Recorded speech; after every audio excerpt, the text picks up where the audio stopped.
ጤና ይስጥልን የተወደዳችሁ ሰላም በኢትዮጵያና በመላው ዓለም ያላችሁ ተከታታዮች በያላችሁበት እንደምን ቆያችሁ 7 ሰዓት ሆኖ እዚህ አዲስ አበባ ከሚገኘው የኢቢሲ ዋናው ስቱዲዮ በቀጥታ ስርጭት የሚተላለፍላችሁ ተወዳጁ የዜና ሾው ዜና ኢትዮጵያ ተመልሷል። የአጀንዳ ጉዳያችንን አካተን ሰፊ ቆይታን የምናደርግበት ጊዜ ነው የሚኖረን ከናንተ ከተመልካቾቻችን ጋር አብራችሁን ስለምትሆኑ እናመሰግናለን። መታሰቢያ ደረጀና ሰለሞን ኃይለ ኢየሱስ ዜና ኢትዮጵያን ከ6 ሰዓት ጀምሮ እየመራን እስከ 8 ሰዓት ድረስ ከናንተ ጋር እንቆያለን። የ7 ሰዓቱን ደግሞ አበይት ጉዳዮችን ጠቁማችሁ ባለበጀት የመንግስት መስሪያ ቤቶች በልዩ ፍቃድ የሚፈጽሙት ግዢ መጠን ስለመጨመሩ ተገለጸ።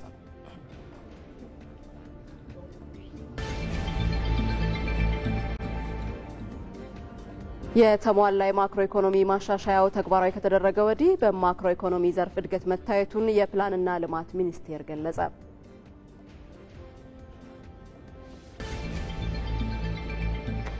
ሰሞነ ሕማማት ከኢየሱስ ክርስቶስ የተማርነው ትህትና ፍቅርና አብሮነትን የምናጠናክርበት ነው ሲሉ የኢትዮጵያ ኦርቶዶክስ ተዋሕዶ ቤተክርስቲያን እምነት ተከታዮች ተናገሩ። የሰሞነ ሕማማት የመጨረሻው ሳምንት በተለያዩ ሃይማኖታዊ ስነ ስርዓቶች ዛሬም እየታሰበ ይገኛል።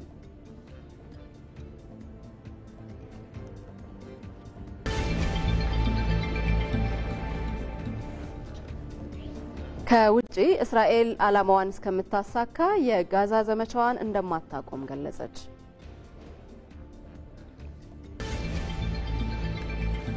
በአውሮፓ ሻምፒየንስ ሊግ ሩብ ፍጻሜ የመልስ ጨዋታ ዛሬ ምሽት ሪያል ማድሪድ ከአርሰናል የሚገናኙበት ጨዋታ ትልቅ ግምትን አግኝቷል። ከስፖርት የመረጥነው ጉዳይ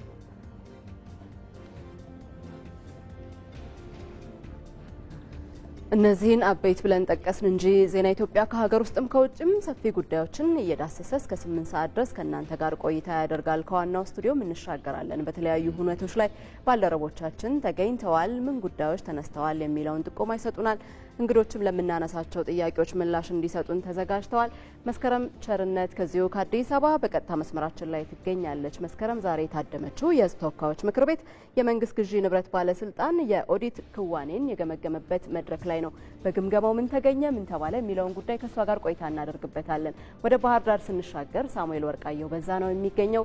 የሰሞነ ሕማማት 3ኛ ቀን ላይ ነው የምንገኘው። በባህር ዳርና አካባቢ ያለው መንፈሳዊ ክዋኔ ምን ገጽታ አለው በተለይ በዛሬ ውሎ የሚለውን ጉዳይ ከሱ መረጃን እንቀበላለን። በሌላ ዜና ኤጂያ ኢንጂፈታንም ከዚሁ ከአዲስ አበባ በቀጥታ መስመራችን ላይ አግኝተናታል። የበዓል ሰሞን ነው። የበዓል ግብይት የሚሞቅበትም ወቅት ላይ ነው የምንገኘው። እሷ ደግሞ ሾላ ገበያን የተገኘችው በሾላ ገበያ ያለው ግብይት ምን ይመስላል የሚለውን ጉዳይ ከሷ ጋር ቆይታ እናደርግበታለን። በቀለ ተመስገንን አሁንም በድጋሚ አግኝተነዋል። የፕላንና ልማት ሚኒስቴር ከተጠሪ ተቋማት ጋር የ9 ወራት እቅድ አፈጻጸምን ገምግሟል።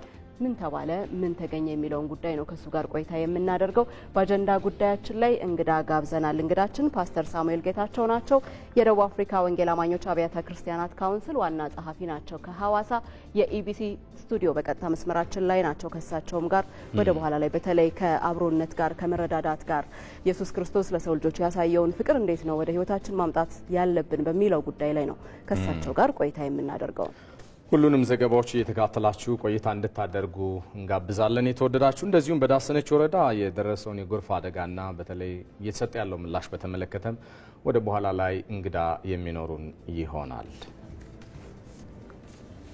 ሁሉንም ዘገባዎች እየተከታተላችሁ አብራችሁን ዝለቁ። ቀዳሚ ወደምናደርገው ዜና ልሻገር። ባለበጀት የመንግስት መስሪያ ቤቶች በልዩ ፍቃድ የሚፈጽሙት ግዢ መጠን ስለመጨመሩ እየተገለጸ ነው። የመንግስት የወጪ አስተዳደርና ቁጥጥር ጉዳዮች ቋሚ ኮሚቴ የመንግስትን ግዢና ንብረት ባለስልጣን የቁጥጥር ስርዓት አፈጻጸም የክዋኔ ሪፖርትን ገምግመዋል። እዚህ ጉዳይ ላይ ልንቆይ ነው የተወደዳችሁ። ይሄን የኦዲት ክዋኔ ሪፖርት ግምገማ እየተከታተለች የምትገኘው ዘጋቢያችን መስከረም ቸርነት ተጨማሪዎችን ልታጋራን በቀጥታ መስመራችን ላይ ነው የምትገኘው። ሰላም ላንቺ መስከረም፣ እንደምን ቆየሽ? ከመንግስት ግዢ ስርዓቱ ጋር በተያያዙ የተነሱ ዋና ዋና ጉዳዮች ምንድን ናቸው የሚለውን ንገሪን እስኪ።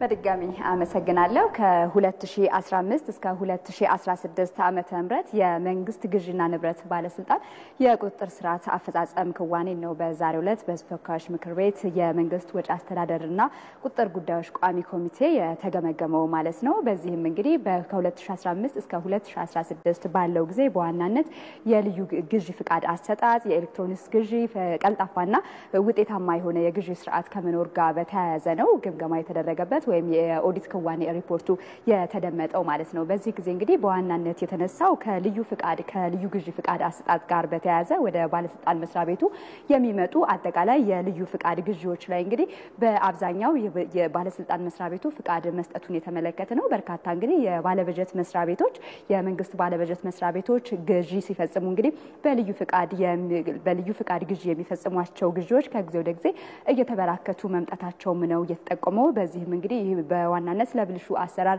ምቹ ሁኔታን የሚፈጠር ከመሆኑ አኳያ በመመሪያ ታግዞ እንደነዚህ አይነት ልዩ ፍቃድ የሚሰጥባቸው የግዢ ስርዓቶችን ወደ መደበኛ ስርዓት ማምጣት እንደሚያስፈልግም ነው የተገለጸው። በባለስልጣን መስሪያ ቤቱ በኩልም ምላሽ የተሰጠው ከገንዘብ ሚኒስቴር ጋር በጋራ በመሆን መመሪያዎችን በማጽደቅ እነዚህን ልዩ ፍቃድ የሚያስፈልጋቸው ግዢዎችን እንግዲህ በመደበኛው ስርዓት ማስኬድ የሚቻልበትን ሁኔታ ለመፍጠር እየተሰራ እንደሆነ የተገለጸው። በአጠቃላይ ግን ልዩ ፍቃድን የሚጠይቁ ግዢዎችን ወደ ባለስልጣን መስሪያ ቤቱ መጥተው በአብዛኛው እንግዲህ መቶ ብቻ ሊባል በሚችል ሁኔታ እንግዲህ ፍቃድ የተሰጣቸው መሆናቸውና አሊያም ደግሞ ተመልሰው እነዚህን ፍቃድ ወደ ጠየቁ የባለበጀት መስሪያ ቤቶች እንደተመለሱና እነሱ በራሳቸው መመሪያ መሰረት እንዳከናወኗቸውና በርካቶችም እንግዲህ በልዩ ፍቃድ ግዢ ወይም የግዢ ፍቃድ በመውሰድ ግዢ መፈጸማቸውን የተገለጸው። ሌላኛው በዋናነት የተነሳው የኤሌክትሮኒክስ ግዢ ስርዓትን እንግዲህ ተግባራዊ መደረጉ ይታወቃል። በተለይ ሙስናን ከመከላከል አኳያ የኤሌክትሮኒክስ ግዢ ስርዓት አስፈላጊ መሆኑ ይታወቃል። ታዲያ ይህን በዋናነት ተግባራዊ ቢደረግም አሁንም በርካታ የባለበጀት መንግስት መስሪያ ቤቶች ይህን የኤሌክትሮኒክስ ግዢ ስርዓትን ተከትለው ግዢ እንደማይፈጽሙ ነው የተገለጸው። ሌላኛው ደግሞ ራሱን ችሎ የኤሌክትሮኒክስ ግዢ ስርዓቱ በራሱ ተግባራዊ ቢደረግም የአቅርቦትን ግዢ አቅርቦት የሚፈጽሙ ተቋማትን ወይም ነጋዴዎችን በመሳብና በማምጣት በኩል ክፍተት እንዳለበት ራሱን ችሎ በሚጠበቀው ልክ መልማት አለመቻሉም ሌላኛው ክፍተት መሆኑ ተገልጿል። በዚሁ ላይ ከተነሱ በፌዴራል ዋና ኦዲተር ከተነሱ ጥያቄዎች መካከል ደግሞ የኤሌክትሮኒክስ ግዢ ስርዓቱ በዋናነት ሙስናን ከመከላከል አኳያ ሀገሪቱ ማትረፍ ያለባትን ገንዘብ ማትረፍ እንድትችል የመንግስት ሀብት የህዝብ ሀብት ያለ አግባብ እንዳይባክን ለማድረግ ከፍተኛ ጠቀሜታ እንዳለው ገልጸዋል። ነገር ግን እዚህ የኤሌክትሮኒክስ ግዢ ላይ የሚወጡ ጨረታዎች ላይ የሚመጡ ዋጋዎችና በነባራዊ ገበያው ላይ ያሉ ዋጋ ልዩነቶች አሉ። እሳቸውም ለአብነት ያቀረቧቸው ልዩነቶች አሉ። በመቶ ሺዎች የሚቆጠሩ ልዩነቶችን መመልከት ችለናል ብለዋል። የምንፈልገው በዋናነት የህዝብና የመንግስት ንብረት መሰብሰብ ከሆነ ወይም ደግሞ ማዳን ከሆነ እነዚህ አይነት ነገሮች ጥንቃቄ ተወስደው ሊሰራባቸው እንደሚገባም ነው የተገለጹት። ነገር ግን የኤሌክትሮኒክስ ግዢ ስርዓቱ አሁንም ቢሆን የሚታዩበት ክፍተቶችን አስተካክሎ መስራት እንደሚያስፈልግም ነው ምክረ ሀሳብ የሰጡት ማለት ነው። በዚሁ መድረክ ላይ እንግዲህ ምላሽ የሰጡት የባለስልጣን መስሪያ ቤቱ ዋና ዳይሬክተር የሆኑት መሰረት መስቀሌ ባለፉት ጊዜያቶች በ9 ወር ውስጥ እንግዲህ ከ62000 በላይ ጨረታዎች በዚሁ የኤሌክትሮኒክስ ግዢ ስርዓቱ ተካሂዷል ብለዋል። ከ533 ቢሊዮን ብር በላይ ገቢም እንግዲህ ማንቀሳቀስ መቻሉን የገለጹት ያሉ ክፍተቶችን በመውሰድ ለማረም እየተሰራ እንደሚገኝና ምቹ የሆነ ቀልጣፋ የሆነ የግዢ ስርዓትን ለመዘርጋት እየተሰራ መሆኑን ነው የገለጹት። ለሰዓቱ ያሉ መረጃዎች እነዚህ ናቸው። ባልደረባችን መስከረም ቸርነት በቀጥታ መስመራችን ሰፋ ላለው ማብራሪያሽ እናመሰግናለን። መልካም ቀን። በቀጥታ ስርጭት አሁንም ከባልደረቦቻችን መረጃዎችን መጋራታችንን እንቀጥላለን። የተሟላ የማክሮ ኢኮኖሚ ማሻሻያው ተግባራዊ ከተደረገ ወዲህ በማክሮ ኢኮኖሚው ዘርፍ እድገት መታየቱን የፕላንና ልማት ሚኒስቴር ገለጸ። ሚኒስቴሩ ከተጠሪ ተቋማት ጋር የ9 ወራት የእቅድ አፈጻጸም ግምገማ መድረክም እያካሄደ ነው። በዚህ ጉዳይ ላይ ተጨማሪ መረጃ የሚያጋራን ሪፖርተራችን በቀለ ተመስገን መድረኩን ሲከታተል ነበረ። በቀጥታ መስመራችን ላይ ተገኝቷል። በቀለ እንዴት ውለሃል? ዛሬ በተገመገመው መድረክ በተለይ በሪፖርቱ ስኬት የተመዘገቡባቸው ዘርፎችና ትኩረት ያሻቸዋል ተብለው የተለዩ መስኮች የትኞቹ ናቸው? አመሰግናለሁ። በድጋሚ ሰለሞንና መታሰቢያ እንግዲህ ቀደም ብለን መጥቀስ እንደሞከር ነው አጠቃላይ የማክሮ ኢኮኖሚው በተለይ ኢትዮጵያ የተሟላ ማክሮ ኢኮኖሚ ማሻሻያ ተግባራ ከገባች ጊዜ ጀምሮ በተለያዩ ዘርፎች የእድገት መመዝገቡን ነው መግለጽ የተቻለው። በግብርናው ዘርፍ እድገት እንደተመለከተ፣ በማዕድን ዘርፉ እድገት እንደታየበት፣ በቱሪዝም ዘርፉም እድገት እንደታየበት እንዲሁም በተለያዩ የሴክተር መስሪያ ቤቶች ላይ የተለያዩ እድገቶች እንደተመዘገቡ ነው በውይይቱ ላይ ለመጥቀስ የተሞከረው። እንግዲህ በዋናነት የፕላንና የልማት ሚኒስቴር የተለያዩ ሴክተር መስሪያ ቤቶችን እቅድ እንደመገምገምና እንደሚያቅድ መስሪያ ቤት የተለያዩ ተቋማትን እቅዶቻቸውን አፈጻጸማቸውን ገምግሟል። በተለይ ደግሞ ከተጠሪ መስሪያ ቤቶች ጋር ከፕላን ከኢትዮጵያ አካባቢ ጥበቃ ባለስልጣን ከፖሊሲ ጥናት ኢንስቲትዩት እንዲሁም ከስታቲስቲክስ ኤጀንሲ ጋር በጋራ ያሉትን መረጃዎች በተመለከተ ውይይት ተደርጎባቸዋል። እንዲሁም እንግዲህ ኢትዮጵያ በተለያዩ ቀደም ብለን መጥቀስ እንደሞከር ነው በተለያዩ ዘርፎች የተለያዩ የኢኮኖሚ እድገቶች መመዝገባቸው ነው። በተለይም የተሟላ ማክሮ ኢኮኖሚ ከማሻሻያ ከተደረገ በኋላ በፋይናንስ ዘርፉ የተሻለ ውጤት መመዝገቡን እንዲሁም የውጭ ምንዛሬ ክምችት እየተሻለ መምጣቱን በግብርናው ዘርፍም የተለያዩ የግብርና ምርቶች እድገት እያሳዩ መሆናቸውን እንዲሁም በቱሪዝም ዘርፉ ቀደም ብለን እንደጠቀስ ነው አዳዲስ የቱሪዝም ኮንፈረንሶች እየተከናወኑ በመሆኑ እድገት እየታየበት ያሉ ዘርፎች መሆናቸው ነው በውይይቱ ላይ መጥቀስ የተቻለው። በአካባቢ ጥበቃ በተመለከተ ኢትዮጵያ የተለያዩ የአካባቢ ጥበቃ ህጎችን አወጣለች። እነዚህን የአካባቢ ጥበቃ ህጎች ለመተግበር የተለያዩ ባለድርሻ አካላት ትኩረት ሰጥተው መስራት እንዳለባቸውና እንዲሁም እነዚህ ህጎች ተፈጻሚ እንዲሆኑ ሁሉም በትኩረት መስራት አለበት። በቀጣይም በትኩረት ሊሰሩባቸው የሚገቡ ጉዳዮች ናቸው። ይሄኛውም የአረንጓዴ ኢኮኖሚ ለመገንባት እንዲሁም ጽዱ ኢትዮጵያን ለመገንባት በትኩረት ከሚሰራባቸው ዘርፎች አንዱ የአካባቢ ጥበቃን በትኩረት ሰጠን መስራት አለብን የሚል ጉዳይ ነው የተነሳው። እንዲሁም በፖሊሲ ጥናት ኢንስቲትዩት የሚመጡ ፖሊሲዎች የተለያዩ ምርምሮች ተግባራዊ እንዲሆኑ ሁሉም ባለድርሻ አካላት የበኩሉን እንዲወጣ በትኩረት መስራት አለበት የሚል ሀሳብ ነው የተነሳው። በዋናነት በትኩረት የተነሳውና መሻሻል አለበት የተባለው የማምረቻ ዘርፉ አሁንም በትኩረት ሊሰራበት የሚገባ ነው። ምንም እንኳ የውጭ ንግዱ እየጨመረ ቢመጣም አሁንም የምርትና ምርታማነት ጉዳዮች በትኩረት ሰጥተን መስራት አለባቸው። እዛ አካባቢ የሚታዩ አፈጻጸሞች አሁንም መስተካከል ያለባቸው ነው የሚሉ ናቸው። አጠቃላይ እንግዲህ በዚህ በማክሮ ኢኮኖሚውና በተያያዥ ጉዳዮች ላይ እየመከረ ያለው ጉዳዮች በተሳታፊዎቹ ውይይት እየተደረገበት ነው የሚገኝ። ለጊዜው ያሉ መረጃዎች እነዚህ ይመስላሉ። በቀለ ስለ መረጃዎችህ እናመሰግናለን። መልካም ጊዜ።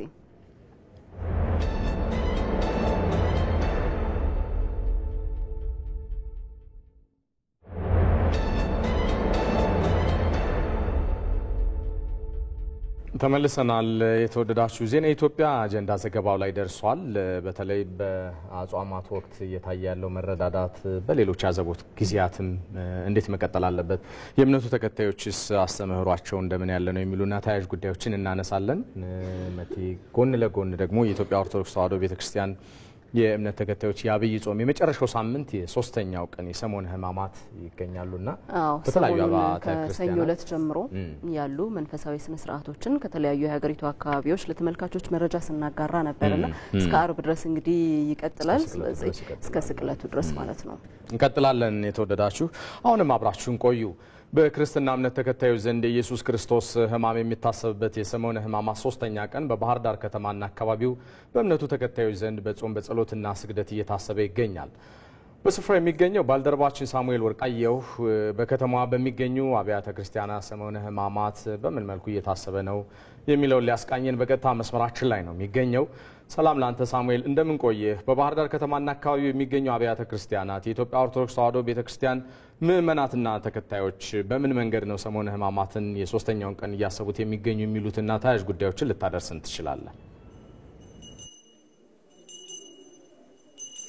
አመሰግናለሁ። እንግዲህ እንደሚታወቀው በተለይ በክርስትና እምነት ተከታዮች ዘንድ የአብይ ጾም የመጨረሻ ሳምንት ላይ እንገኛለን። ይቺ ሳምንት ደግሞ በተለይ በእምነቱ ተከታዮች ዘንድ ትልቅ ቦታ የሚሰጣት ሳምንት ነች። በተለይም ምእመናኑ ከቤት ከመዋል ይልቅ ምእመኑ በቤተ ክርስቲያናትን ቤተሰቦችን ሰብስቦ ቤተ ክርስቲያናት በጸሎትና በስግደት የሚያሳልፍበት ሳምንት ነው። በተለይ እንግዲህ ይህ ሳምንት የኢየሱስ ክርስቶስ የሰው ልጅ ለማዳን ያሳለፋቸውን መከራዎችና ስቃዮችን በማስታወስ በማስታወስ በጾም በስግደትና በጸሎት በቤተክርስቲያናት የሚያሳልፉበት ጊዜ እንደመሆኑ መጠን እኛም እንግዲህ በባህር ዳር ከተማ የተለያዩ አብያተ ክርስቲያናት በጧቱ ጀምሮ እየተንቀሳቀስን የህማማቱ ስነ ስርዓት ምን ይመስል ነበር፣ የማስታወስ ስነ ስርዓቱ ምን ይመስል ነበር የሚለውን እየተንቀሳቀስን እየተመለከትን ቆይተናል። አሁን ደግሞ በቅድስት ቤተክርስቲያን በቅድስት ኪዳነ ምሕረት ቤተክርስቲያን ቅጥር ግቢ ውስጥ እንገኛለን። እንግዲህ በምስሉ እንደምንመለከተውም ምእመኑ ከህፃናት ጀምሮ እስከ አዛውንት ድረስ የእምነቱ ተከታዮች በጾምና በጸሎት በስግደት ጊዜያቸውን እያሳለፉ ይገኛሉ። እኛም እንግዲህ የተለያዩ ምእመናን በዚሁ ለማናገር ሞክረን ነበር። በተለይ እንግዲህ ይህችን ሳምንት እንደሚናፍቋትና እስከምትደርስ ድረስ የምትናፈቅ ሳምንት እንደሆነችና በተለይም ደግሞ ለመንፈስም እንዲሁም ለነፍስም በረከት የምትገኝበት ሳምንት እንደመሆናቸው መጠን ከጧት ጀምሮ ጊዜያቸውን በቤተ ክርስቲያናት እንደሚያሳልፉ ነው ሀሳባቸውን የገለጹልን ማለት ነው። እንግዲህ ምእመናን በተለይ የሰሙነ ህማማትን ስናሳልፍ ከጾምና ከስግደት ባሻገርም የሌላቸውን በማገዝና በመርዳት እንዲሁም ደግሞ የበዓል መዳረሻ ሳምንት እንደመሆኑ መጠን በተለይም ደግሞ ያለው ለሌለው በመተጋገዝ ሊሆን እንደሚገባም ሀሳባቸውን ሲያካፍሉን ቆይተዋል ማለት ነው። እንግዲህ እኛም ዛሬ 3ኛ ቀን ላይ እንገኛለን። የህማማን ሳምንቱ ማለት ነው፣ የሰሙነ ህማማቱ ማለት ነው 3ኛ ቀን ላይ እንገኛለን። እንግዲህ እነዚህ ሰሙነ ህማማት የተለያዩ ትርጓሜዎችና የእያንዳንዱ ዕለታት ኢየሱስ ክርስቶስ የተለያዩ ተግባራትን መፈጸም እንደፈጸመም በተለይ የተለያዩ አባቶችን ባናገርናቸው ወቅት ገልጸውልናል። እንግዲህ የዛሬዋ ዕለት ወይም ደግሞ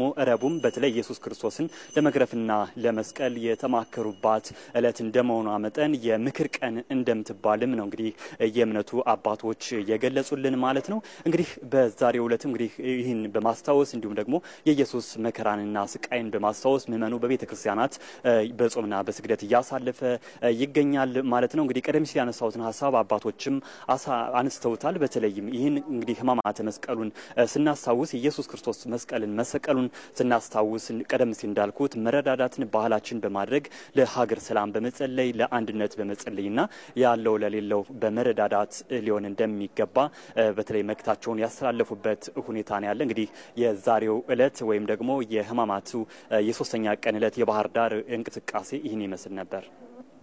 ባልደረባችን ሳሙኤል ወርቃየሁ ከባህር ዳር በገታ መስመራችን አከባበር ስነ ስርዓቱንና መታሰቢያነቱንም ስላብራራልን እናመሰግናለን። መልካም ቀን። እዚህ ጉዳይ ላይ እንቆያለን። ፈተና ሲበረታ መከራ ሲበዛ ከፊት ትንሳኤ መኖሩን ሰሙነ ህማማት ያስተምራል ይላሉ የሃይማኖት አባቶች። ትንሳኤን ለማየትም በፈተና መጽናት እንደሚገባ ነው የሃይማኖት መምህራንም የሚያስተምሩት። ዋለልኝ ታምር ይህንኑ ጉዳይ በትንታኔ ተመልክቶታል። በቤተ ክርስቲያን ሰሙነ ህማማትን ህዝበ ክርስቲያኑ በጾም በጸሎት በስግደት ያሳልፋል። በዚህ ወቅት በጾምና በሐዘን ውስጥ ያለው ህዝበ ክርስቲያኑ ብርሃን የሚሆንለትን መጽናናትን የሚሰጠውን ትንሳኤን በተስፋ እየጠበቀ ነው የሚያሳልፈው።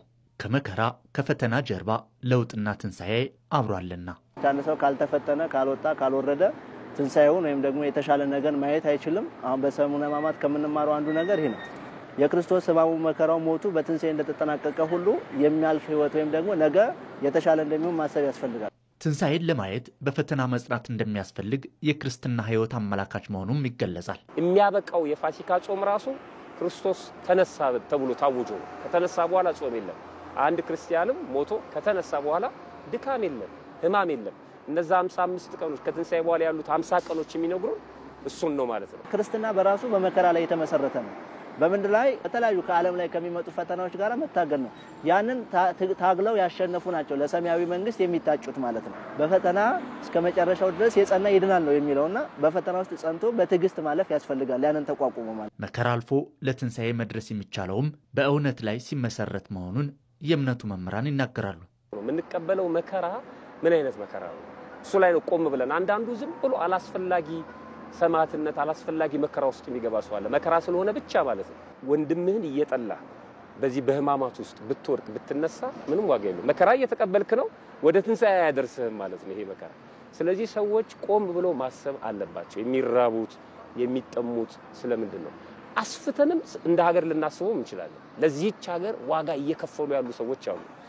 እየሞቱ እየተራቡ እየተጠሙ ያሉ ሰዎች ቆም ብሎ ማሰብ አለባቸው። በጥላቻ ነው ይሄን እያደረጉ ያሉት፣ በዘረኝነት ነው ይሄን እያደረጉ ያሉት፣ በቂም በቀል ነው ይሄን እያደረጉ ያሉት። የመከራው ረሃቡ ጥሙ ወደ ተስፋ ወደ ትንሳኤ ያደርሳል የምንለው በትክክል መከራውን የምንቀበለው ስለ እውነት ከሆነ ቆም ብሎ ራስን መፈተሽ ያስፈልጋል። ወደ ውስጣችን የምናይበት ሰሞን ነው ይሄ ሰሞነ ሕማማት ማለት። ሕማማቱ ክርስቶስ ለሰው ልጆች የሰጠውን ፍቅር የሚያሳይ መሆኑን በማሰብ ሁሉም አማኝ በጎ ነገርን በማድረግ ለሌሎች መትረፍን የሚጠይቅ ነው። ክርስቶስ የመጣው ወደዚህ ምድር ነው። እኛም ደግሞ ተጥለው ተረስተው ወዳሉ ሰዎች መሄድ አለብን። ከነበረበት ከፍታ ነው ዝቅ ያለው፣ እኛም ዝቅ ማለት አለብን። ለምሳሌ አሁን ባለስልጣን ልንሆን እንችላለን፣ የሥራ መሪዎች ልንሆን እንችላለን። ብዙ ሺህ ጉዳይ እጃችን ላይ ሆኖ ብዙ ሰው ደጅ እየጠናን ብዙ ሰው እያስለቀስን ሕማማቱን ወደ ቤተክርስቲያን መተን ብንወድቅ ብንነሳ ምንም ዋጋ የለውም። ዝቅ ብሎ ለሌላው መትረፍ፣ ራስ ሞቶ ለሌላው መስዋዕት መሆን፣ መስዋዕትነት የምንከፍልበት የምንራብበት የምንጠማበት ስለ ራሳችን አይደለም ስለ ሌላው ማለት ነው። ልክ ክርስቶስን ከሆነ የምናስበው ማዕከላችን እሱ ከሆነ ይሄን የምናደርግበት ነው። በመከራ ውስጥ ያሉም ከፊታቸው ትንሣኤ መኖሩን በማሰብ መጽናት እንዳለባቸው ነው የሃይማኖት አባቶች የሚያስተምሩት። በሌላ ዜና በኢትዮጵያ በሁሉም አካባቢዎች ሊባል በሚችል ደረጃ እንግዲህ መረዳዳትና መተሳሰቡ በሀዘንም በደስታም ተጠናክሮ የሚቀጥልበት ባህልና እንደዚሁም ትውፊት ያለባቸው አካባቢዎች ይታያሉ በስፋት በጾም ጊዜም ከጾም በኋላም እንዲያሉ መረዳዳቶች መቀጠል እንዳለባቸው የሃይማኖቱ አስተምህሮም የሚያዘው ነው። በባቱ ከተማም ከዚህ የተለየ አይደለም። የአንድ መንደር ነዋሪዎች ደስታን ብቻ ሳይሆን ሀዘንንም የማይነጠሉ ያለ ልዩነት የማሳለፍ ልምድ ያላቸው ወጣቶች አሉ። ይህ እንግዲህ በስፋት የሚታየው ይህ አይነቱ መረዳዳትና በደስታም በሀዘንም አብሮ የመኖሩ ነገር ኢትዮጵያዊነት እሴት ሲባል መገለጫው አንዱ ተደርጎ ሊታሰብ የሚችል ነው። በዚህ ጉዳይ ዙሪያ ባልደረባችን ሀምራዊት ብርሃኑ ተከታዩን ዘገባ አጠናቅራለች። እስኪ ተከታተሉትና እንመለስ። በሀገሪቱ የተለያዩ አካባቢዎች የሚኖሩ የማህበረሰብ ክፍሎች በዕለት ተዕለት ኑሯቸው ውስጥ ደስታቸውንና ሀዘናቸውን የሚጋሩባቸው የየራሳቸው ማህበራዊ እሴቶች አሏቸው። እነዚህ የባቱ ከተማ የአንድ መንደር ነዋሪዎች ወራዊ የእድር መዋጮ ለመክፈል በማለዳ የተሰባሰቡ ናቸው።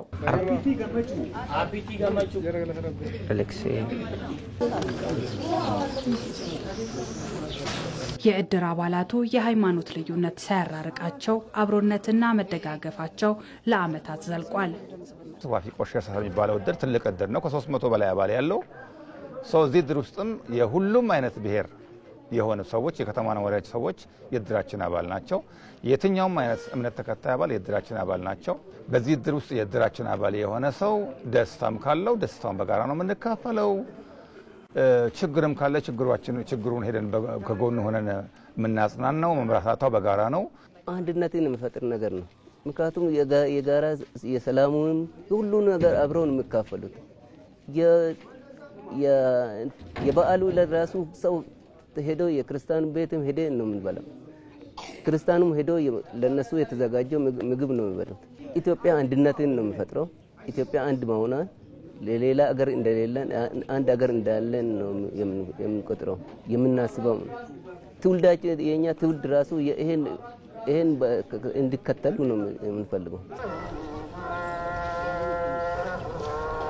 በሀገሪቱ የተለያዩ አካባቢዎች የሚኖሩ የማህበረሰብ ክፍሎች እንደየሃይማኖታቸው ከዚህ ዓለም ድካም ሲያርፉ የመቃብር ስፍራዎቻቸው ይለያያል። በባቱ ከተማ ግን ይህ የሚለይ ጉዳይ ነው። ፕሮቴስታንቱም፣ ኦርቶዶክሱም፣ ሙስሊሙም ሌሎች የሃይማኖት ተከታዮች ከዚህ ዓለም ድካም ሲያርፉ በዚህ ስፍራ በመናየው በአንድ ላይ ይቀበራሉ። ይህ እንግዲህ የባቱ ከተማ ነዋሪዎች ሌላኛው ማህበራዊ እሴት ነው። እዚህ ከተማ ውስጥ የሙስሊምና የክርስቲያን የፕሮቴስታንት የካቶሊክም እዚህ አንድ መካነ መቃብር ግቢ ውስጥ ነው አጽማቸው የሚያርፈው የሚቀበሩት። እዚህ ብቻ ሳይሆን መስጊድም ገብቶ አብሮ የሚሸኝ ክርስቲያን አለ። ቤተክርስቲያን ውስጥም ገብቶ ሙስሊሙ ገብቶ ክርስቲያኑን ሸኝቶ እዚህ እስከነ መቃብር ድረስ አምጥቶ የሚሸኝበት ሁኔታ ነው። ኑሮ ብቻ ሳይሆን ሲሞቱም አብረው ነው አንድ ቦታ የሚያርፉ። ማህበረሰቡ ብዙውን ጊዜ ይሄንን እንደ ባህል አድርጎ ነው የወሰደው። በኦርቶዶክስ ተዋህዶ አማኞች ዘንድ የአብይ ጾም ማጠናቀቂያ የሕማማት ሳምንትን ምእመናኑ በቤተ ክርስቲያን ተገኝቶ በጾምና በስግደት ያሳልፋል። የከተማዋ ነዋሪ የሆነችው ጫልቱ መሐመድም በጾምና በስግደት ደክመው ከቤተ ክርስቲያን ለሚመለሱ ወገኖቿ ያላትን ልታቋድስ በቤተ ክርስቲያን በር ተገኝታለች። ያለንን ማካፈል ከፈጣሪ ዋጋ ከሰዎች ጋር ደግሞ አብሮነትን ያጠብቃል ትላለች። ሐዋሳ መጋላ ባቱ ወንቲ አደሰ ጎዱ ኬሳ የባቱን ነዋሪ ለየት የሚያደርገው በበዓላት ወቅት ለምሳሌ በረመዳን ወቅት በአፍጥር ሰዓት ህዝበ ክርስቲያኑ ፕሮቴስታንቱ በአንድ ላይ በመሆን ያስፈጥሩናል። እኛም በዚህ በህማማት ሳምንት ከቤተ ክርስቲያን ሲወጡ እንዲቀምሱ እያደረግን ነው። በከተማው ያሉ የተለያዩ እምነት ተከታዮች በበዓላትና በማህበራዊ ጉዳዮች አንድ በመሆናችን ለሰላማችን፣ ለአብሮነታችንና ለአንድነታችን መጠናከር ትልቅ አስተዋጽኦ አበርክቷል። የባቱ ከተማ ነዋሪዎች እንደየእምነቶቻቸው በበዓላት በደስታና በሐዘን ጊዜያት የሚጠያየቁባቸውና የሚደጋገፉባቸውን ልምዶች ከቀደሙ አባቶች ሲቀባበሉት የመጡት ጠንካራ ማህበራዊ እሴት ነው። በበዓላት ወቅት መጠያየቁ፣ መደጋገፉ፣ አብሮ ማሳለፉ ከሌላው ጊዜ በተለየ ጎልቶ ይታያል። በተለይ ደግሞ ሃይማኖታዊ በዓላት ሲሆኑ ሃይማኖታዊ አስተምህሮችም ያለው ለሌላው መደገፍን እንዲማር ያበረታታል፣ ትእዛዝም ያስተላልፋልና በዚህ ሂደት ውስጥ እንግዲህ በጣም ብዙ ደጋጎችን እናያለን። ኢትዮጵያዊ እሴቱም ደግሞ ጎልቶ የሚታይበት ወቅት ነው። በእርግጥም ሁሉም ሃይማኖቶች ማለት እንችላለን ኢትዮጵያ ውስጥ ያሉ ተከታዮቻቸው የሚያስተምሩት ማስተምህሮ በጎነትን፣ መልካምነትን፣ አንድነትን፣ አንዱ ለሌላው ቸር መሆንን፣ ደግ መሆንን ነው አይደለ? በእስልምናና በክርስትና ያጿማት ጊዜ ሰፊ ጊዜውን አሳልፈዋል የእምነቱ ተከታዮችና እነዚህ ነገሮች በስፋት በተለያዩ የዜና ወጃዎቻችን ስናነሳቸው ቆይተን ባለፈው በረመዳን ወር ላይ የነበረው መደጋገፍ ምን ይመስል እንደነበረ ስናነሳ ነበረ። አሁንም ደግሞ በዚህ በአብይ ጾም ላይ ብዙዎች በተለይ ሌሎች የሌላቸውን በመደገፍ ጎረቤቶቻቸውን ዞር ብለው በማየት ረገድ ትልቅ ስራዎች የተሰሩ በትም ነው። ታዲያ የሃይማኖት አባቶችም ከዚሁ ጋር ተያይዞ ደግሞ የሚመክሩት ይህ አሁን እየታየ ያለው መረዳዳት፣ መደጋገፍ ከበዓል ወቅትም ውጪ ሊደገም ይገባል የሚል ሀሳብ ያነሳሉና ትልቅ ነገር ነው።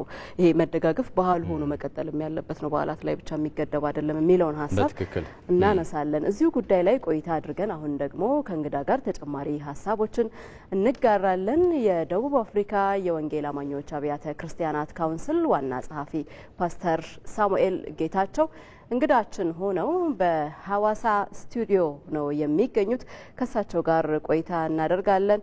ፓስተር እንዴት ውለዋል? እጅግ አድርገን እናመሰግናለን ስለ ጊዜዎት። እንግዲህ በክርስትና እምነት ተከታዮች ዘንድ የሰሞነ ሕማማት በተለያዩ መንፈሳዊ ስነ ስርዓቶች እየታሰበ ነው የሚገኘው። እንደ አጠቃላይ ደግሞ በተለያዩ ቦታዎች ላይ መረዳዳትን፣ መደጋገፍንም እያየን ነውና እንደ የሃይማኖት መምህርነት እርሶንም በዚህ ጉዳይ ላይ እናካቶት ብለን አስበን ነው። እንደው ያለው መደጋገፍን የሃይማኖት አስተምሮ እንዴት ነው የሚያበረታታው? እሺ አመሰግናለሁ። እንግዲህ እግዚአብሔር ቢፈቅድና በህይወት ብንኖር የጌታችን የመድኃኒታችን ኢየሱስ ክርስቶስን የትንሣኤ መታሰቢያ በዓል ለማክበር ያው ጥቂት ቀናት ነው የሚቀሩን። እንግዲህ ኢትዮጵያዊነት ብዙ መልካም ጎን አለው። አንደኛው መልካም ጎኑ ያለው ለሌላው ማካፈሉ ነው። እንግዲህ እንደ ሃይማኖት አስተማሪ ኢትዮጵያ ብቻ ሳይሆን በመኖርበት ደቡብ አፍሪካ ያለንን ላለፉት 18 ዓመታት ችግር ውስጥ ላሉ ኢትዮጵያውያን ብቻ ሳይሆን የተለያዩ በአፍሪካ ከአፍሪካ ሀገር መጥተው ጥገኛ ለሆኑ ወገኖቻችን ፍቅራችንን በተግባር እያካፈልን ነው። እንግዲህ ባለፈውም 2 ሳምንት ይሆነዋል በሆሳና ከተማ ቤተክርስቲያናችን ባወጣችው መርሃ ግብር 1000 ለሚጠጉ ችግር ውስጥ ላሉ ወገኖቻችን የዘይትና የዱቄት ድጋፍ አድርገናል። እንግዲህ የክልሉ መንግስት በሰጠን ድጋፍ ወይንም ደግሞ በሩን ከፍቶ ውስጣችን ያለውን በጎነት እንድናካፍል ሁኔታውን አመቻችቶልናል። በዚህ አጋጣሚ የማዕከላዊ ደቡብ ርዕሰ መስተዳድር የሆኑትን ዶክተር እንደሻውን የሀዲያ ዞን ዋና አስተዳዳሪ አቶ ማቴዎስንና የከተማውን ከንቲባ ክቡር አቶ ዳዊትን ማመስገን ፈልጋለሁ። እንግዲህ ያለንን አጋርተናል። ቅድም ለመናገር እንደሞከርኩት መጽሐፍ ቅዱስ የእግዚአብሔር ቃል በማቴዎስ ወንጌል ምዕራፍ 25 ላይ ተርቤ አብልታችሁኛል፣ እንግዳ ሆኜ መጥቼ ተቀብላችሁኛል፣ ታርዤ አልብሳችሁኛል ይላልና መቼ መጣ ብለው ጥያቄ ባቀረቡለት ጊዜ አጠገባችሁ ላሉ ታናናሽ ወንድሞቻችሁ እህቶቻችሁ የምታደርጉት በጎነት ለኔ እንዳደረጋችሁ ነው ብሎ መልስ ይሰጣቸዋል። እንግዲህ ሀገራችን ኢትዮጵያ ኢኮኖሚካሊ ያደገች ያለች ሀገር ናት። ቢሆንም ግን 68.7% የሚሆነው ኢትዮጵያዊ ድህነት ውስጥ ያለና እርዳታ የሚያስፈልገው ነው። እኛ በበዓል ቤታችን ሞቆ ጠግበን ተርፎን ውጭ ላይ ምንደፋው ምግብ ምናልባት ውጭ ላሉ በረንዳ ላይ ለሚያድሩ የቀን ቁርስ የቀን ምሳ ብርቅ ለሆነባቸው ወገኖቻችን የክት ምግብ ነው እና በዚህ አጋጣሚ ደግሞ ማድነቅ መፈልገው የሀገራችን ገዢው ፓርቲ ያው ካለው ፕሮጀክት አንደኛው ያለን ለድሃ የማካፈል ፕሮጀክት አለ። እንግዲህ ክቡር ጠቅላይ ሚኒስትራችን እንዲሁም ደግሞ ቀዳማዊ እመቤት ማዕድ በማጋራት እኔ ባለሁበት ቦታ ሲከታተል የአንበሳውን ድርሻ ይወስዳሉ። እንግዲህ ያለንን በማካፈል ነው ኢትዮጵያዊ ፍቅራችንን የምንገልጠው። መልካም አሁንም እግዚአብሔር ቢፈቅድ እና በህይወት ብንኖር የሚቀጥለው አርብ በሆሳና ከተማ 400 ችግር ውስጥ ያሉ ወገኖቻችንን ለመርዳት በዱቄትና በዘይት እቅድ ይዘናል። ቅድምም ለመናገር እንደሞከርኩት ደቡብ አፍሪካ ላለፉት 18 ዓመታት ኢትዮጵያውያንን ብቻ ሳይሆን የማላዊ ዜጎችን፣ ደቡብ አፍሪካውያንን፣ የሞዛምቢክ ዜጎችን ያለንን እያካፈልን ነው። ያው ስደት ሀገር ስንኖር ብዙ ጊዜ ኢትዮጵያዊ ዳቦ ቸግሮት ለጥገኝነት እንደመጣ ብቻ ነው የሚታሰበው። ያንን አስተሳሰብ ከመለወጥም አንፃር ኢትዮጵያዊ ሲያገኝ የሚያካፍል እንደሆነ ለማስገንዘብ ይሄንኑ በጎ ተግባር ስናከናውን ከርመናል። ፓስተር ይሄን የመጨረሻ ጥያቄ እናድርገው። አሁን ያነሱት የመረዳዳት ሐሳብ በጾም ብቻ ጊዜ ሳይሆን በሌሎችም ያዘቡት ጊዜያት ተጠናክሮ እንዲቀጥል በማድረግ ረገድ እንደው እንደሶ ካሉ የሃይማኖት አስተምሮ በአንደበት ሊገለጹ ከሚችሉት ጎን ለጎን ምእመኑ ተከታዩ ይሄን ልምምድ እንዲያደርገው በሌላው ጊዜ ምንድነው መሰራት ያለበት? የሚያሳልፉትን መልእክት ጨምረው አጠር አድርገው ሊነግሩን ይችላሉ? እሺ ሁል ጊዜ እንግዲህ ደሃን የምናስበው እንደ ፋሲካ እንደ ገና ባሉ በዓላት ጊዜ ነው። ሰው ምግብ የሚያስፈልገው መጠለያ የሚያስፈልገው ቤዚክ ኔሴሲቲስ ምንላቸው ልብስ የሚያስፈልገው የበዓል ጊዜ ብቻ አይደለም። 365 ወይንም 66 ቀናት ሰው ውስጥ ኒድ ወይንም ፍላጎት አለ። ስለዚህ ብሔርን ቀለምንና ሃይማኖትን ሳንለይ ትንሽ ናት ሳንል መቼም ለማካፈል የግድ ቢሊየነርስ እስክንሆን መጠበቅ የለብንም። ሰው ማካፈል መጀመሪያ ያለበት ካለ ሁለት ነው። መጽሐፍ ቅዱስ የእግዚአብሔር ቃል ስጡ ይሰጣቸዋል፣ በተነቀነቀ በተጨቆነ መስፈሪያ ተመልሶ ይሰፈርላቸዋል ይላል። እንግዲህ እንደ ሃይማኖት አስተማሪ ኢኮኖሚያችን እንዲበለጽግ የሥራ ውጤቶቻችን የተባረኩ እንዲሆኑ አንደኛው ቢብሊካል ፕሪንሲፕል ወይንም መጽሐፍ ቅዱሳዊ የሆነ መርህ ለሌላቸው ሰዎች ያለ ስስት ማካፈል ነው። የማካፈል ባህላችን በበዓላት ቀን ብቻ ሳይሆን እለት ተእለት መሆን አለበት። ይሄንን ስናደርግ አንደኛ መንግስትን እንደግፋለን፣ ሁለተኛ ደግሞ ወገኖቻችንን ከአንደበት እወድሃለሁ ከሚል ቃል ባለፍ በተግባር ፍቅራችንን መግለጥ እንችላለን። መልካም እናመሰግናለን። የደቡብ አፍሪካ የወንጌል አማኞች አብያተ ክርስቲያናት ካውንስል ዋና ጸሐፊ ፓስተር ሳሙኤል ጌታቸው ስለሰጡን ማብራሪያ መልካም ቀን ይሁንልዎት።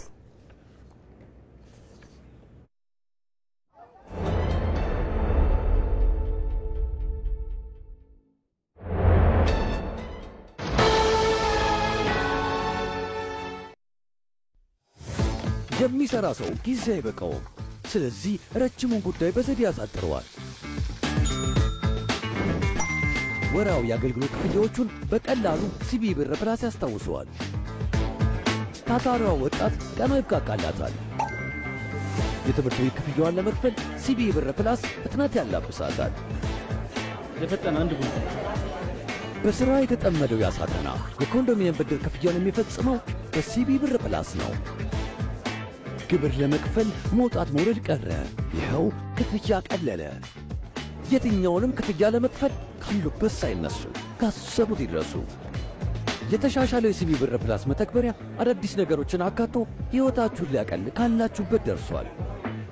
ሲቢኢ ብር ባሉበት ሁሉ አለ። የኢትዮጵያ ንግድ ባንክ ሁሌም የሚተማመኑበት ባንክ። ተመልሰናል። የተወደዳችሁ ዜና ኢትዮጵያን በያላችሁበት እየተከታተላችሁ ትገኛላችሁ። በኢትዮጵያ ኦርቶዶክስ ተዋሕዶ ቤተክርስቲያን አማንያን ዘንድ እየታሰበ ሶስተኛ ቀኑን የያዘው የሰሞነ ሕማማት ዘገባዎቻችን ይቀጥላሉ። እሱን ገታ አድርገን ወደ በኋላ ላይ እንመለስበትና ወደ ሌላ ዘገባ ልሻገር። በቱርካና ሐይቅና ኦሞ ወንዝ ሳቢያ አደጋ ውስጥ መውደቃቸውን የዳሰነች ወረዳ ነዋሪዎች ተናግረዋል። ነዋሪዎቹ በተለይም የቱርካና ሐይቅ በከፍተኛ ሁኔታ እየተስፋፋ መምጣቱን ተከትሎ ለጉዳት እንደዳረጋቸውም ገልጸዋል። የደቡብ ኦሞ ዞን አስተዳደር በበኩሉ የክልሉ ብሎም የፌዴራሉ መንግስት ፈጣን እርምጃዎችን እንዲወስዱ ጠይቀዋል።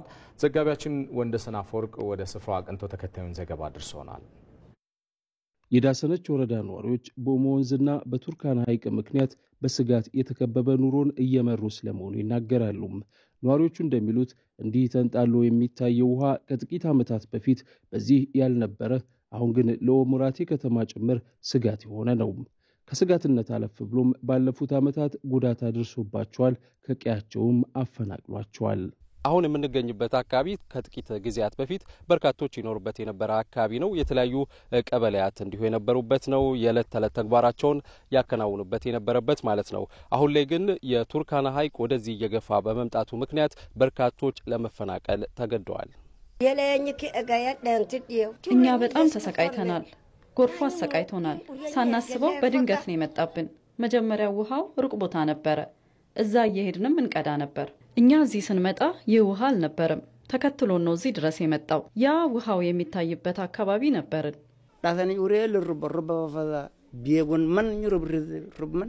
ወንዝ ሞልቶ ሲሸሽ እየተከተልን ማሽላና ምርት ነበር። አሁን ግን የለንም። ምርታችን ሁሉ ተወስዷል። አሁን በጣም ከፍተኛ ችግር ላይ ነው ያለነው። የመንግስትን እጅ ነው የምንጠብቀው። በውሃው ምክንያት ከቀያቸው ተፈናቅለው የነበሩና ዳግም እየተመለሱም ቢሆኑ አሁንም ቢሆን ስጋት አለብን እያሉ ነው። ዋው ድሮ ሲሞላ ሩቅ ነው ያለ። ያውንም አይባስ ጭራሽ እስከ ቤት ሰው በተኛበት ቦታ ላይ ቤት የሚወድምበት ጊዜ ደረሰ። ይሄ በጣም ያስፈራል። በዚህ የዚህ አመት ኤዋ እንደው መንግስት መላ ፈጥሮ ኤዋ ቢገደብልን ለኛ ጥሩ ነው። ሌላው በቃ መሬት ልናጣ ነው። የዳሰነች ወረዳ ዋና አስተዳዳሪ የሆኑት ታደለ ሀቴ እንደሚሉትም ውሃው የአካባቢው ነዋሪዎች ሕይወት ላይ ከባድ አደጋን ደቅኗል። ታዲያ ችግሩን ለመከላከል በወረዳው ብሎም በሌሎች አካላት ጥረቶች እየተደረጉ ነው። አሁንም ግን ሰፊ ርብርብን ይጠይቃል። በዚህ 4 ዓመት ወይም 3 ዓመት ገደብ ውስጥ በጣም በፍጥነት ነው ሞላ ማለት ይቻላል። 65 ኪሎ ሜትር አልፎ ዛሬ ላይ 1.5 ኪሎ ሜትር ላይ ነው ኦሞራቴ ላይ የሚገኘው። ከኢትዮጵያ ቀይ መስቀል ጋር በመተባበር ሁለተኛ ደግሞ ከክልሉ መስኖና ቆላማ ቢሮ ጋር በመተባበር ሌሎች ኢንቨስትመንቶችን በማሳተፍ የከተራ ስራ ነው ስናጠናክር የነበረው። ከዚህም በፊትም በፌደራል ውሃ ተቋም ሲሰራ የነበረው የውሃ ማፋሰስ እንትናዎችም ነበሩ። እነሱንም አጠናክሮ የመሄድ ከፍቶ የመስራትም ስራዎች ሁሉ ተሰርተዋል። ስለዚህ እነዚህ ስራዎች ዘላቂ መሆን አለባቸው ብለን አሁንም የኛ ትግል ትልቁ ከዚህ ጎን ለጎንም የህዝብን የማውጣት ስራዎች ሰርተናል። በዳሰነች ወረዳ በኦሞ ወንዝና በቱርካና ሐይቅ ምክንያት የተፈጠረው ስጋት ከፍተኛ መሆኑን የሚያነሱት የደቡብ ኦሞ ዞን ዋና አስተዳዳሪ ማዕከል ማሊኮ አስቸኳይ ስራዎችን ይጠይቃል ብለዋል። ውሃው ሞልቶ በመጣ ቁጥር ሊፈጠር የሚችለው ነገር በጣም ነው የሚያሰጋኝ። ሁሉም ጭንቀት ይሄ ነው። ስለዚህ እሱ ላይ የፌደራልና ክልሉ የሚጀምራቸው ስራዎችን ማፍጠን አለበት። እኛ በእኛ አቅም አሁን ባለው ሁኔታ የምናደርጋቸው ነገሮችን አድርገናል። ከዚህ በፊት ሲባል የነበረው ማህበረሰቡን ደረቃማ ቦታ አውጡልን ነው። አውጥተናል ተወታለ። አሁን ደረቃማ ቦታ ነው ማህበረሰቡ ያለው። ባላሰብ ልክ ከተማ ላይ ነው የችግር የተፈጠረው። አሁን ባለው ሁኔታ የፌደራል በዚህ ጉዳይ ላይ ድጋፍ እንዲያደርግ ባደረገ ነው ንግግር መሰረት ከ2 ሳምንት በፊት የተወጣጣ ቲም መጥቶ አጠቃላይ ያለው ነገር ለቅሞ ነው ሄዱት። አንደኛ አምናም እነሱ የሞከሩት የዳይቨርሽን ስራ አለ። እሱ ተሞክሮ ግን አላለቀም። አሁን እሱን ሪሃቢሊቴሽን ሰርቶ ማጠናቀቅ ስራ ለመስራት ተጨማሪ ደግሞ አንድ አዲሽናል ዳይቨርሽን ስራ ለመስራትና እየመጣ ያለውን የሐይቁን ውሃ በሌላ ዳይሬክሽን ቀይሶ ደግሞ ወደ ከተማው እንዳይገባ ወደ ሌላ ዳይሬክሽን ይዞ ሄዶ ለማስገባት አርቲፊሻል ሐይቅም ለመስራት ኦልሬዲ ዲዛይኒንግ ስራዎች ተሰርተዋል። ስጋት ያዣበበበት የዳሰነች ወረዳ ከፍተኛ ርብርብን ይፈልጋል። በዚህ ጉዳይ ላይ ምላሽና ማብራሪያ ፈልገን እንግዳ ጋብዘናል። በቀጥታ መስመራችን ላይ እንግዳችን የደቡብ ኢትዮጵያ ክልል አደጋ ስጋት ስራ አመራር ኮሚሽን ኮሚሽነር ጋንታ ጋማአ ናቸው። ከሳቸው ጋር ቆይታ እናደርጋለን። ኮሚሽነር እንዴት ውለዋል? እጅግ አድርገን እናመሰግናለን ስለ ጊዜዎት። ቀደም ሲል ያጋራነውን ዜና እርሶም ተከታትለዋል። በተለይ በዳሰነች ወረዳ ላይ የቱርካና ሐይቅ መስፋፋት የተለያዩ መኖሪያ መንደሮችን አጥለቅልቋል። ነዋሪዎችም ከአካባቢው መፈናቀላቸውን ከስፍራው ለመመልከት ችለናልና እንደው አጠቃላይ የአደጋው ስፋት ምን ይመስላል ከሚለውን ጀምር። በጣም አመሰግናለሁ። እንግዲህ በክልላችን በተለይ በደቡብ ኦሞ ዞን ዳሰነች ወረዳ ላይ በ2012 አካባቢ ነው አብዛኛው ነዋሪ ያለበት ደሴቶች በውሃ የተጥለቀለቁት። ከዛ በፊት ማስጠንቀቂያን መሰረት አድርገን እኛ እነዚህን ወገኖች ደረቅ ቦታ ላይ ካወጣን በኋላ ነበር የደረሰውና ቀጥሎ ደግሞ በተለይ 2016 መጀመሪያ አካባቢ በ2016 ክረምት ወራት ላይ የነበረው የጎርፍ መጥለቅለቅ አጠቃላይ አደጋ ሊያደርስ እንደሚችል ከተረዳም በኋላ ሰዎችን አውጥተን በተጠኑ 6 ክላስተሮች ላይ ወገኖች እንዲሰፍሩ የማድረግ ከ53,000 በላይ ሰዎች በእነዛ ቦታዎች ሰፍሮ አስቸኳይ ምላሾች እየተሰጡ ዘላቂ መፍትሄዎች ማቋቋም ስራዎች እንዲሰሩ ተጀምሮ ስራዎች እየተሰሩ እያሉ በተለይ በ2016 ክረምት ወይም ደግሞ በዚህ 2017 መጀመሪያ አካባቢ ቱርካና ወንዝ ወደኋላ ፈሶ ቀደም ሲል እኛ ከስጋት ነፃ ያልናቸውን ቦታዎች ሁሉ አስጊ አድርጓል። ከተማውንም ለስጋት አጋልጧል። ይህንን ለመከላከል አስቸኳይ ርብርብ ተደርጎ ዳይካችን ተሰርተው ከተማውን መከላከልና መጠበቅ ችለናል። አሁን ከዛ በኋላ ምንድነው እየተሰራ ያለው? መልሶ የማቋቋም ስራውን ለማጠናከር ጥናትን መሰረት ያደረገ ዲዛይን ኖሮ ዳይኮች በተሟላ መልኩ መስራት እንዲችሉ ለማድረግ ስራዎች በደንብ እየተሰሩ ነው። ከዚህም አንጻር የደቡብ ዲዛይኖችን ሰርተው አሁን በደቡብ ውሃ ስራዎች ኮንስትራክሽን አጠቃላይ የመከላከያ ስራዎች እንዲሰሩ በክልሉ መንግስት የተሰራ ያለበት ሁኔታ አለ። ከዛም ባለፈ እነዚህ ቀደም ሲል የወጡ ወገኖችን አስቸኳይ ምላሽ ስራዎችንም ሆነ በዘላቂነት የሚሰፍሩበት ብለን በለየንባቸው አካባቢዎች ላይ መሰረተ ልማቶችን የመስራትና ወገኖች ህይወታቸውን የሚቀጥሉበት ሁኔታ የማመቻቸት ስራውን ክልሉ በሙሉ አቅሙ እየሰራ ያለበት ሁኔታ አለ። በዚህ እንግዲህ ከህብረተሰቡ እስከ ክልል ያለው መዋቅር እየሰራ ያለበት ሁኔታ አለ። ኮሚሽነር እዚሁ ላይ አንድ ጥያቄ ደርበን እናንሳ። እንግዲህ የዳሰነች ወረዳ ነዋሪዎች እንደገለጹት በተደጋጋሚ ጊዜ ሐይቁ በ3 እና 4 ዓመታት ጊዜ ውስጥ 50 እና 60 ኪሎ ሜትር ርቀት ከነበረበት ወደ ወረዳ ወደ ዳሰነች እየተስፋፋ መጥቷልና ይህ ችግር ከመከሰቱ አስቀድሞ መከላከል ለምን አልተቻለም? ምናልባት አሁን ችግሩ ከተከሰተ በኋላስ እየተሰሩ ያሉ ተጨባጭ ስራዎች ምን ውጤት እያመጡላችሁ ነው? መልካም። አስቀድመን እኛ ታሳቢ ያደረግነው ጎርፍ ነው፣ የኦሞ ሙላት ነው። የኦሞ ሙላት የማይደርስበት ቦታ ላይ ወገኖችን አምና ማውጣትና ለዛ ለዘላቂም ለአጭር ጊዜ መሆኑ ስራዎችን እየሰራን እያለን ነው። ቱርካና ባልታሰበ መልኩ ነው ቀደም ሲል ያልተሞከረ፣ ነገር ግን ቱርካና በዚህ ክረምት ላይ ባለፈው ክረምት ላይ አዲስ ፍሎ ጀምሮ ነው 60 ኪሎ ሜትር ተጉዞ ይህን ከተማና አካባቢውን ያጥለቀልቃል ብለን አልገመትነውም። ተከሰተ። ከዛ በኋላ ከፌደራል ጋር በተቀናጀ መልኩ ጥናት አድርገን ዘላቂ መፍትሄ የመሆን ስራዎችን ርብርብ እያደረግን ያለንበት ሁኔታ ነው ያለው። ኮሚሽነር እንግዲህ በርካቶች በዚሁ ችግር ምክንያት ከመኖሪያ ቀያቸው ተፈናቅለዋልና እነዚህ የተፈናቀሉ ዜጎች ደግሞ የመጠጥ ውሃ አቅርቦትን ጨምሮ የተለያዩ ችግሮች እንዳሉባቸው እየገለጹ ይገኛሉ። ስለዚህ ይህንን ችግር በዘላቂነት ለመፍታት ምንድነው መደረግ ያለበት? በአካባቢው ላይ የሚከሰተው የጎርፍ አደጋም ተከታታይ ጊዜ የሚከሰት ነውና ዘላቂ መፍትሄ እንዴት ነው መስጠት የሚቻለው? በጣም ጥሩ። አዎ ሁለት አይነት አንድ እቅድ ነገር ግን ሁለት ፓርቶች ያሉትን አዘጋጅተን ወደ ስራ የገባ ነው። አንደኛው እነዚህን ከቀያቸው የወጡ ወገኖችና ደረቅ ቦታ ላይ ያሰፈርናቸው ከምግብ ነክ ያልሆኑ ቁሳቁሶች፣ ውሃ፣ ትምህርት፣ ጤና በጊዜያዊነት የሚያገኙበት ስርዓት ተዘርግቷል።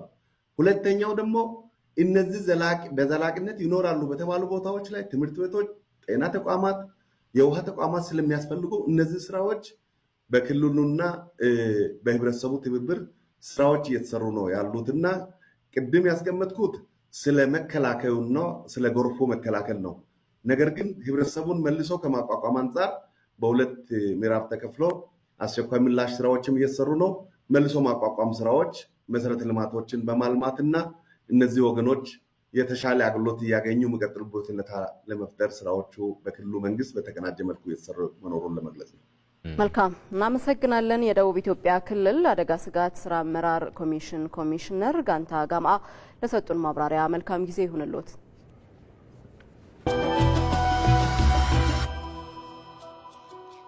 አቶ ስንታየው አበጀ ይባላሉ። ፈጣሪን ጠየቅኩት፣ ከሰስኩት። የግል ህይወታቸው ለብዙ ሰው መማሪያ የሚሆን ነው። አንተስ በቁመናህ ምን ሰራህ? ልንማርበት የምንችል የህይወት ታሪክ አላቸው። 15 ቀን እድሜ ስጠኝና ከወደቁበት አንስቼ በምንህ እንዳትሉኝ። በጣም ሰፊ የሆነ በትርጉም ያለው እሳቤ ነው በራሱ ሀብት ማለት። የወደቁትን አንሱ የነዳያን መርጃ ማህበር ስራ የ2 ብር ጀሪካን ይዘን ስራ ጀመርን። ምግብ፣ ልብስ፣ መጠለያ ሳይሟላም ከኔ አልፌ ለሰው ማድረግ ይችላል። በትንሽ ብር ለአረጋውያን ደረጃውን የጠበቀ መጦሪያ ማዕከል እንዲገነባ አደረግን።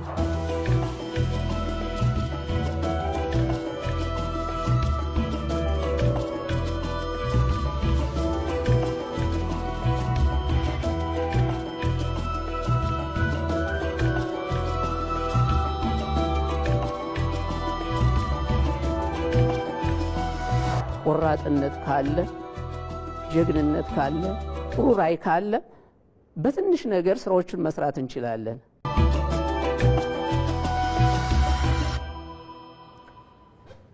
ተመልሰናል። የተወደዳችሁ ከዜና ኢትዮጵያ ጋር ስላላችሁ አብዝቶ ነው ደስ የሚለን። ዘገባዎቻችን ይቀጥላሉ። በተለይም ደግሞ መጪውን የትንሳኤና የፋሲካ በዓል ምክንያት በማድረግ የገበያ ሸመታ ሂደቱ ምን ይመስላል የሚለውን በተለያዩ አካባቢዎች ላይ ያሉ ባልደረቦቻችን ልናስገባ ነው።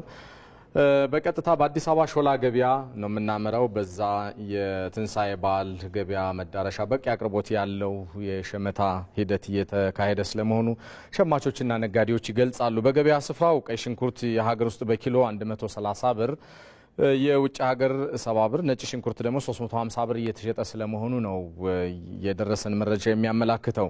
እዚህ ሾላ ገበያ አዲስ አበባ አካባቢ ያለውን ቅኝት የገበያውን ሁናቴ ልትነግረን ባልደረባችን ኤጂያ እንጂ ፋታ በቀጥታ መስመራችን ላይ ነው የምትገኘው።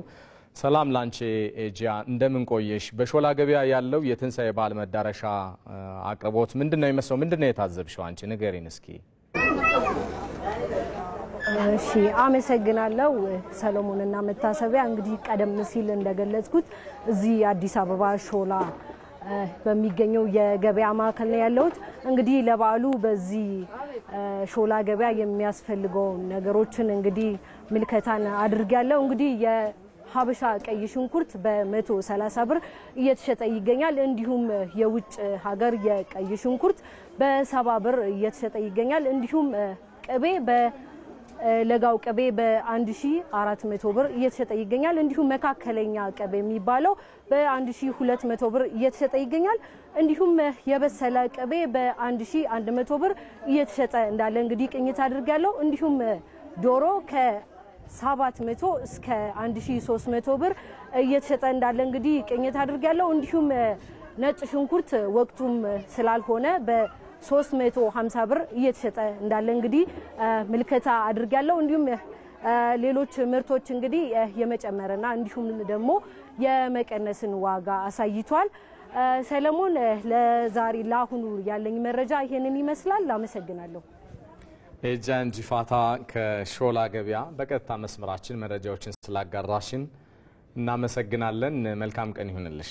ሾላ ገበያ ላይ ሄደው መገበያየት የሚፈልጉ ተመልካቾቻችን ጥሩ ጥቆማ እንዳገኙ ተስፋ እናደርጋለን። ኤጂያ የዋጋ ተመኖቹን በደንብ ነግራናለች። በዓላት ሲመጡ ግብይቱን በዛው መልኩ ነው ድምቅ የሚለውና ይህንን ጉዳይ ይዘን አሁን ደግሞ ከአዲስ አበባ እስቲ ወጣ ብለን ወደ ሐዋሳ ደግሞ እንሻገር። በሐዋሳ ከተማም ለትንሳኤ በቀረቡ የፍጆታ ምርቶች ላይ የዋጋ ጭማሪ ስለመኖሩ ሸማቾች ተናግረዋል። በከተማዋ የግብርና ምርቶች በበቂ ሁኔታ የቀረቡ ቢሆንም በአንዳንድ ምርቶች ላይ ግን የዋጋ ጭማሪ ታይቷል። እንግዲህ ሐዋሳ ከተማ አስተዳደር ንግድና ገበያ ልማት መምሪያ በበኩሉ ይህንን ህገወጥ የዋጋ ጭማሪ ለመከላከል ግብረ ኃይል ተቋቁሞ እየተሰራ ስለመሆኑ አንስቷል። ይህንኑ ጉዳይ የተመለከተው ባልደረባችን አስረሳው ወጌሽ ነው። ተጨማሪ መረጃ ሊያጋራን ከሐዋሳ የቢሲ ስቱዲዮ በቀጥታ መስመራችን ላይ ተገኝቷል። አስረሳው እንዴት ውለሃል? በሐዋሳ ከተማ ያለው የትንሳኤ በዓል የገበያ ሁኔታ ምን ይመስላል? ምን ታዘብክ?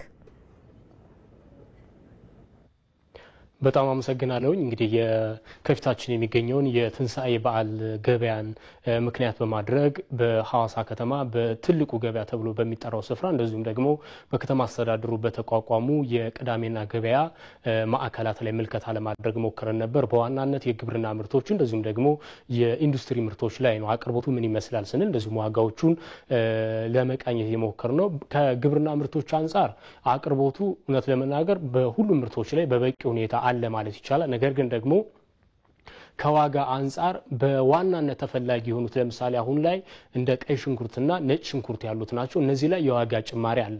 ካለፉት በዓላት አንጻር ብቻ ሳይሆን ካለፈው ሳምንት አንጻርም ሲታይ የዋጋ ጭማሪ መኖሩን ነጋዴዎቹም ሸማቾቹም ነግረውናል። አብነት ቀይ ሽንኩርት 50 ብር ይሸጥ ከነበረበት ወደ 70 ብር ከፍ ያለበት፣ እንደዚሁም ደግሞ ነጭ ሽንኩርት 250 280 ይሸጥ ከነበረበት ወደ 350 ከፍ ማለቱ፣ ነገር ግን ሌሎች እንደ ድንች፣ ካሮትና አትክልት የመሳሰሉ ባሉበት መሆናቸውን ከነጋዴዎችም ከሸማቾችም እንደዚሁ ማረጋገጥ ችለናል። ከዛ ባለፈ እንቁላልና ዶሮን ስንመለከት ዶሮ ከ800 ብር እስከ 1800 ብር ይሸጣል። ከዛ ባለፈ እንቁላል ደግሞ ከ18 ብር ጀምሮ እስከ 20 ብር በየደረጃው እንደየሰውም እንደየምርቱም አይነት እንደዚሁ በደረጃ እየተሸጠ ማስተዋል ችለናል። ከዛ ባለፈ ቂቤ ከ1000 ብር ጀምሮ እስከ 1200 እና 1300 ብር እየተሸጠ ማስተዋል ችለናል። ከዚህ በተጨማሪ ግን በዋናነት ደግሞ የኢንዱስትሪ ምርቶችን ስንመለከት በመንግስት የሚቀርቡ የድጎማ ምርቶች አሉ። በዋናነትም ለበዓሉ የሚያስፈልጉት እንደ ዘይትና ስኳር ያሉት ናቸው። ከዘይት አንጻር እንግዲህ በበቂ ሁኔታ አለመቅረቡን ነው። በተለይ ደግሞ በአከፋፋዮች ስፍራዎች ላይም እንደዚሁ ተዘዋውረን መመልከት የቻለው። እንዳጠቃላይ እንደ ሲዳማ ክልል ወደ 240 ሺህ ሊትር እንዲቀርብ ይጠበቃል። ነገር ግን አሁን ላይ የቀረበው 130 ሺህ ሊትር ነው። በመንገድ ላይ የተጓጓዙ ያሉ ምርቶች አሉ። እነሱ ከደረሱ ምናልባት ጫናውን ሊቀንሱ ይችላሉ። ከዛ ውጭ ግን ከምርት አቅርቦት አንጻር የኢንዱስትሪ ምርቶች ላይ እጥረት መኖር ማስተዋል ችለናል። ከዛ ባለፈ ከሰንበት ከቅዳሜና እሁድ ገበያ ባለፈ በትላልቅ ገበያዎች ላይ እንደዚሁም ደግሞ ፍቃድ ወስዶ በሚሰሩ የንግድ ቦታዎች ላይ ህገወጥ የዋጋ ጭማሪ እንዳይኖር ሁሉም ሻጮች የችርቻሮ መሸጫ ዋጋቸውን በሱቆቻቸው ላይ እንዲለጥፉ በማድረግ እንዲሸጡ እየተደረገ ይገኛል። ነገር ግን ደግሞ በተለያዩ ምክንያቶች ሸማቾች ጫና ውስጥ ሊገቡ ስለሚችሉ የከተማው ንግድ መምሪያ በዋናነት እዚህ ላይ ሰፊ ቁጥጥር ማድረግ እንዳለበት ምልከታ ማድረግ ችለናል። በእርግጥ የከተማው ንግድ መምሪያ ለማነጋገር ሞክረን ነበርና ንግድ መምሪያው የተለያዩ ግብረ ኃይሎችን በማቋቋም በ8ቱም ክፍለ ከተሞች ላይ በየደረጃው ግብረ ኃይሉ ከፍተኛ ቁጥጥር እያደረገ መሆኑ ማስተዋል ችለናል። የምርት አቅርቦት የለም። ነገር ግን አንዳንድ ቦታዎች ላይ የዋጋ ጭማሪዎች አሉ። እነዛ ላይ አሁንም ቁጥጥር በማድረግ ማረም እንደሚገባ በቅኝታችን መታዘብ ችለናል። በዓል ነው፣ መተሳሰብም ያስፈልጋል። አንዳንዴ የንግዱ ማህበረሰብን ባልተገባ መልኩ የዋጋ ጭማሪ ካደረገ የሚጎዳው ያም ሆነ ይህ ያው የኛው ማህበረሰብ ነውና እዛ ላይ በመተሳሰብ በዓሉ ማሳለፍ አለብን በሚል እንደዚሁ ሸማቾችም አስተያየት የሰጡበትን አጋጣሚ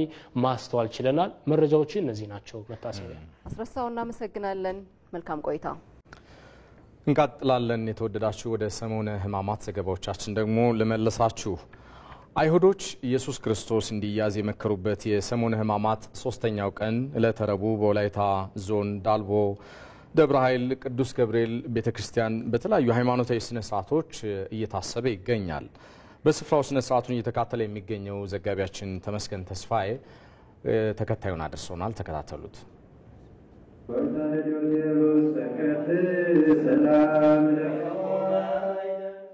መልካም እንግዲህ ሰሙነ ሕማማት መታሰብ ከጀመረ 3ኛ ቀን ላይ ደርሷል። ዛሬ ዕለተ ረቡዕ በተለያዩ ሃይማኖታዊ ስርዓቶች ዕለቱ በተለያዩ ቤተክርስቲያናት እየታሰበ ነው የሚገኘው። እኛ አሁን የምንገኝበት ስፍራ ዳልቦ ቅዱስ ገብርኤል ቤተክርስቲያን ተብሎ የሚታወቅ ጥንታዊ ቤተክርስቲያን ነው። ከወላይታ ዞን ሶዶ ከተማ ወጣ ብለን ወደ ገጠሩ ማህበረሰብ ጎራ ብለናል። በዚህ ስፍራ ማህበረሰቡ በምን አይነት መልኩ ዕለቱን እያሰበ ነው የሚለውን አግኝተን እናነጋግራቸዋለን። አብራችሁን ቆዩ።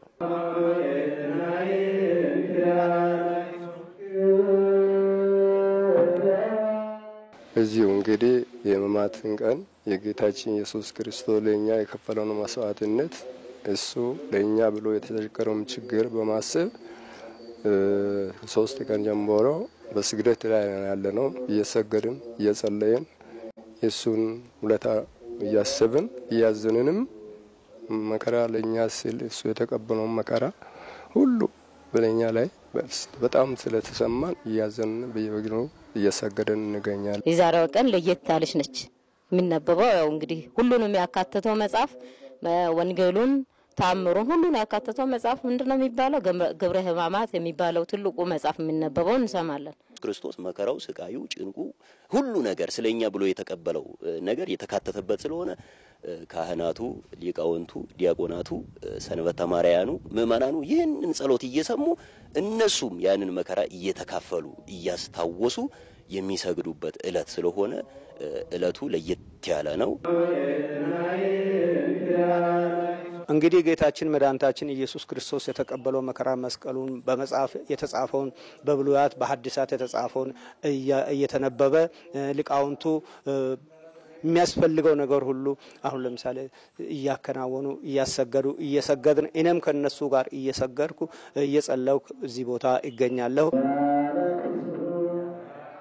እንግዲህ ተመልካቾች በዳልቦ ደብረ ኃይል ቅዱስ ገብርኤል ቤተክርስቲያን 3ኛው ቀን የሰሙነ ሕማማት የመታሰቢያ ቀን እንዴት እየታሰበ ነው የሚሆን ነበር ቀደም ሲል ወደ እናንተ ያደረስነው። በዚህ ቤተክርስቲያን እንግዲህ በነገውም ዕለት የጸሎተ ሐሙስ ስነ ስርዓት ምእመናንና የሃይማኖት አባቶች በተገኙበት በተመሳሳይ ይታሰባል ተብሎ ይጠበቃል። በእኔ በኩል ለጊዜው ያለኝ ይህንን ይመስላል። ክርስቲያኖች ሰሙነ ሕማማትን ሲያከብሩ እርስ በርስ በይቅርታ በመቀራረብና በፍቅር መሆን እንደሚገባው የእምነቱ መምህራን ገለጹ። በኢቲቪ ወቅታዊ ፕሮግራም ሰሙነ ሕማማት አስተምህሮ ዙሪያ ውይይት ተካሂዷል። ሞላ ለማየው በክርስትና እምነት ተከታዮች ዘንድ ከፍተኛ ትርጉምና አስተዋጽኦ ያለው ሰሙነ ሕማማት ከሰኞ ጀምሮ በተለያዩ የእምነቱ አስተምህሮ እየተከበረ ይገኛል። 3ኛው ቀን ዕለተ ረቡዕ ምክረ አይሁድ፣ የእንባ ቀን፣ የመልካም መዓዛ ቀን በሚል የሚታሰብ ሲሆን ለገንዘብ በሚል ወንድም ወንድሙን ከመክዳት መቆጠብ እንዳለበት አስተምህሮ እንዳለው የእምነቱ መምህራን ይገልጻሉ። ዕለተ ረቡዕ እጅግ 3 ነገሮች የተከናወኑበት ነው። ምክረ አይሁድ ነው።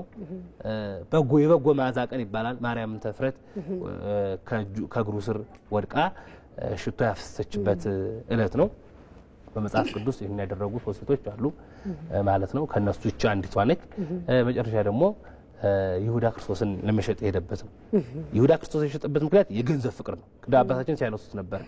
እስመ ነዋየ ፍቅር ለሰይጣን ኤረጉ ይላል ደራሲው ሲናገር። ገንዘብ የሰይጣን አሽክላው ነው ይላል። መረማመጁ ገንዘብ መውደድ ከእግዚአብሔር መንገድ ያወጣል።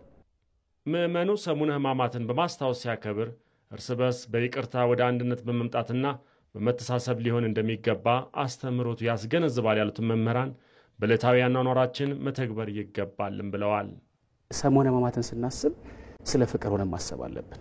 የተጣላነውን በመታረቅ ቂም የያዝነውን በማስወገድ ወንድማችንን እህታችንን በመውደድ ከዛም ደግሞ አልፎ ይሄ የምናደክመው ስጋችንን በረከት ለማግኘት እስከሆነ ማለት ብዙ ነገር ከማድረጋችን በፊት ልባችንን ለይቅርታ ማዘጋጀትና የፍቅር ሰው መሆን አለብን። እነሆ ኦርቶዶክሳዊ ተዋህዶ ቤተክርስቲያናችን እነሆ የጌታ ሕመም እኛ የእግዚአብሔር ልጆች ልንሆን ነው።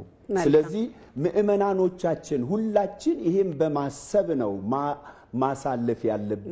አንዳችን ለሌላችን መተሳሰብ እንጂ በክፉ ሐሳብና ድርጊት ከመምከር ብለውም ከክህደት መቆጠብ እንዳለብን የምክረ አይሁድ ዕለት አስተምሮ ይገልጻል ያሉት መምህራኑ በመደበኛ ሕይወት አስተምሮቱን መፈጸም እንደሚገባ ይናገራሉ። ከ300 ቄሮት 30 ዲናር ትመጣ ነበር ያችን የተሳሰበችው። ስለዚህ እሷ ወደ ቤት ስትገባ የብዙ ዓመት ኃጢአቷ ሲተውላት 3 ዓመት ከ3 ወር አብሮ ሲያገለግል የነበረው ይሁዳ ወጣና ከምክረ አይሁድ ገባ። እናንተ ክርስቶስን ለመያዝ እንደምትመክሩ አውቃለሁ፣ እኔ አሳልፌ እሰጣችኋለሁ። እግዚአብሔር አምላካችን ሕማማቱን ሕማማታችን አድርገን መከራ ሞቱን መከራ ሞታችን አድርገን በዚህ ከስጋ ምኞት ወደ መንፈስ ምኞት እንድንወጣ ከአይን አምሮት ወደ ነፍስ አምሮት ብቅ ብለን እንድንወጣ ገንዘብ ከመመካት እግዚአብሔርን በመመካት የእግዚአብሔር ልጆች ሆነን እንድንኖር የእግዚአብሔር ቸርነት የእመቤታችን አማላጅነት የቅዱሳን ተራዳይነት አብሮን ይሁን። ሰሙነ ሕማማት በጾም በጸሎት በስግደትና የእምነቱን አስተምሮ ትርጓሜ በመረዳት ማሳለፍ እንደሚገባ ተገልጿል። ይህ ዜና በቀጥታ እየተላለፈላችሁ የሚገኘው ከኢትዮጵያ ቴሌቪዥን ዋናው ስቱዲዮ ነው። ከውጭ የመረጥነውን ጉዳይ እናጋራችሁ። እስራኤል ዓላማዋን እስክታሳካ ድረስ የጋዛ ዘመቻዋን እንደማታቆም ዝታለች። የእስራኤሉ ጠቅላይ ሚኒስትር ቤንያሚን ኔታንያሁ በሰሜን ጋዛ ሰርጥ ድንገተኛ ጉብኝት አድርገዋል። የመከላከያ ሚኒስትሩን እስራኤል ካትስ እና የጦር ኃይሎች ኢታማዦር ሹሙን ኤያል ዛሚርን አስከትለው ነው ኔታንያሁ ጉብኝቱን ያካሄዱት። በወቅታዊ ዘመቻ ዙሪያ ማብራሪያ የተሰጣቸው ጠቅላይ ሚኒስትሩ በጉብኝቱ ስፍራ ከሚገኙ የሀገራቸው ወታደሮች ጋርም ውይይት አካሂደዋል። የእስራኤሉ ጠቅላይ ሚኒስትር ቤንያሚን ኔታንያሁ ሐማስ ታጋቾችን እንዲለቅም ጥሪያቸውን አስተላልፈዋል። እስካሁን 200 ገደማ ታጋቾች የተለቀቁ ሲሆን ከ50 በላይ የሚሆኑት ግን በሐማስ ቁጥጥር ስር እንደሚገኙ የዘገበው ኤኤፍፒ ነው። አሁን ደግሞ የውጪ ምንዛሪና ዓለም አቀፍ ግብይት መረጃን በተንቀሳቃሽ ምስል እናጋራችሁ።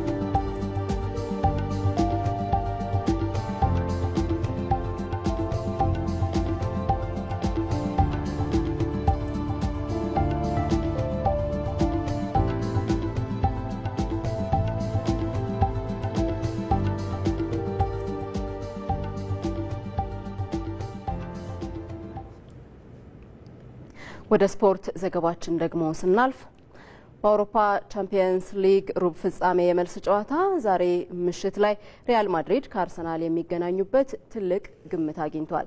አንጋፋው አሰልጣኝ ካርሎ አንቸሎቲ ውጤቱን የምንቀለብስበት ሁሉም ነገር እጃችን ላይ አለ ብለዋል። 3-0 በማሸነፍ ከ15 ዓመት በኋላ ግማሽ ፍጻሜ ለመድረስ የተቃረበው ሚካኤል አርቴታ ምን ማድረግ እንዳለብን እናውቃለን ብለዋል። በሌላ ጨዋታ ባየር ሙኒክ ከኢንተር ሚላን ጋር ይገናኛሉ። በምሽቱ ጨዋታ ደጋፊዎቻችንን ለማስደሰት እንጫወታለን ያለው ቪንሰንት ኮምፓኒ ልዩ ምሽት እናሳልፋለን ብለዋል። ጨዋታው ከባድ ይሆናል ያሉት ሲሞን ኢንዛጊ ደግሞ ያለፈውን ውጤት መርሳት አለብን ሲሉም ተናግረዋል። የተወደዳችሁ እዚህ ሸጎሌ አካባቢ በቀጥታ ስርጭት ይተላለፍላችሁ የነበረው የዛሬ ረቡዕ ከ6 ሰዓት እስካሁን ሰዓት ድረስ የቆየንበት ተወዳጁ የዜና ሾው ዜና ኢትዮጵያ ይህንን ይመስል ነበረ። ስለተከታተላችሁን አብራችሁን ስለቆያችሁ እጅግ አድርገን እናመሰግናለን። መታሰቢያ ደረጀና ሰለሞን ኃይለ ኢየሱስ የዛሬ ዕለተ ረቡዕ ዜና ኢትዮጵያን እየመራን ከእናንተ ጋር በቀጥታ ስርጭት ቆይታ አድርገናል። መልካም ቀን።